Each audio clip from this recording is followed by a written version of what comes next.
Africa Update on Channel Africa. We are live from Century City Conference Center in Cape Town, South Africa. We are on the DSTV audio bouquet channel 802 and in open view on channel 628. Now at this year's Africa Tech Week, GoSolr has unveiled an AI device that's changing the game in the sector called the brain. It ensures your battery is always charged to alert you to any changes that could affect you. For more on this, we are now joined live here at Century City Conference Center by the CEO at GoSolr, Andrew Middleton. Thank you so much for joining us. Thanks for having me.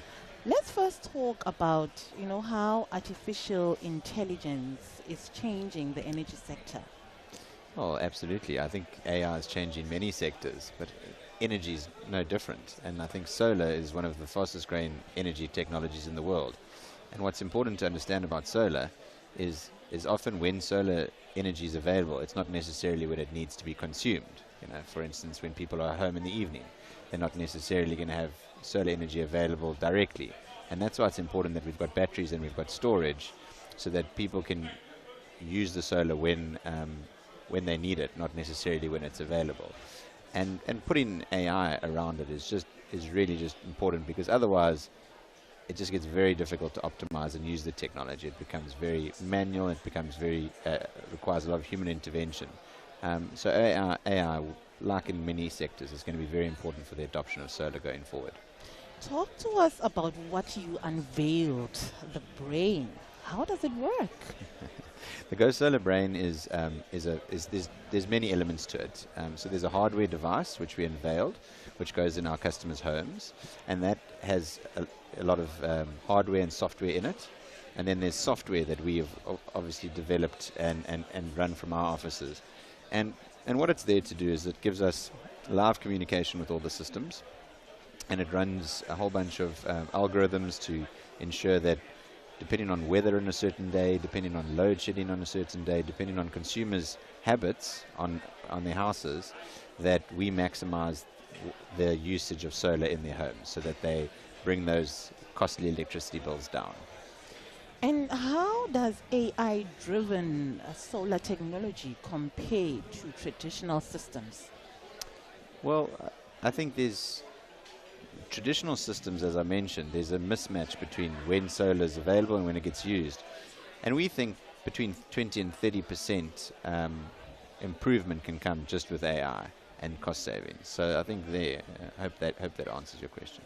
And how is it helping close the gap in energy reliability and grid stability? Well, on the first one, because we can control battery settings and make sure that all those factors are taken into account, so not just consumption, weather, but also load shedding. So we can also ensure, and even if it's not load shedding, sometimes there's unplanned outages.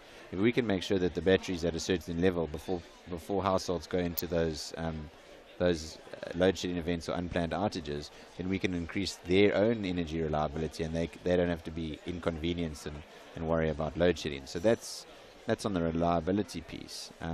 The second part of the question, would you mind repeating? Yes, I wanted to find out, how does it close the gap in energy grid stability? Yeah, absolutely. So we're not there yet, but I think the brain is just the start. I think where the industry needs to go with these smart devices is the grid needs help. Eskom needs help, and municipalities need help keeping their grid stable. And things, for instance, like everyone turning their houses on at the same time at the end of load shedding is very bad for the grid. Everyone charging their geysers or running all of their appliances at the same time is very bad for the grid and can cause the grid to break down. So once we've got devices out in all these homes and the industry has adopted it, then there's an ability to control the load of the grid. So not just give consumers the benefit, but also help Eskom and help municipalities, ensuring that they can plan for the demands and supply troughs that happen. Now, the brain was unveiled here at Africa Tech Week. What has the response been like? I think it's been good. We launched the brain a few weeks ago, and it's rolling out to all GoSolr customers in the next year. And we've had lots of excitement about it. It's still early days, so always with new products and innovation, it takes some time. But the response has been very good today. Thank you. we'll leave it there. Andrew, I really do appreciate you taking your time and talking to us on Channel Africa. Thanks very much. Thanks for having me. That was the CEO at GoSolr, Andrew Middleton, talking to us about this new AI device that's changing the game in the sector.